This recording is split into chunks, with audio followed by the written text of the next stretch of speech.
My parents own a multi-million-dollar waste management company and I've been working as the lowest guy on the crew without telling anyone who I am. I'm 22, just graduated from college a few months ago. While my classmates were polishing resumes and stressing over interviews, my parents sat me down and made it clear, I wouldn't be job hunting. I'd be working for them.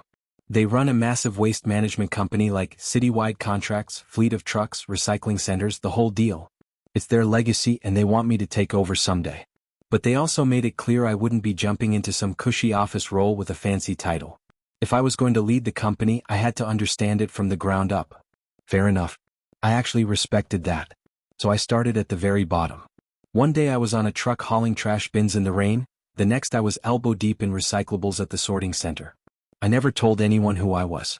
I wore the same uniform, followed the same schedule, and showed up like every other new guy. I wanted real experience. No special treatment, no shortcuts. At first it was fine. Humbling even. I started to respect the people who do this every day in ways I couldn't before. They're tough. They work hard. But after a while the vibe started to shift. I was doing more and more of the grunt work while others kicked back. I was told to straighten out the bins, clean up after others, do the new guy stuff constantly. I didn't complain. I kept my head down. I figured it was part of paying dues. But then came the day that broke me. It was raining hard and we were already short-staffed. I barely slept the night before, showed up exhausted, and got drenched within the first hour. My clothes were soaked. I was cold and running on fumes.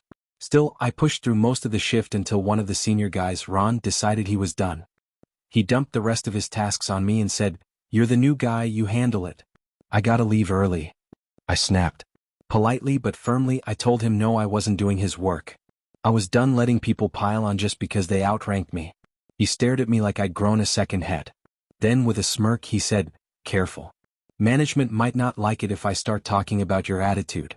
I looked him dead in the eye and said, "Then let's go to management right now." He blinked. Didn't say another word. Just walked off. That was the first time I've ever stood up for myself like that at work. I didn't play the "I'm the owner's son" card. I still haven't. But I'm starting to realize, being the boss's kid doesn't mean I have to accept being walked over to prove I'm humble. I'm here to learn not to be everyone's personal doormat.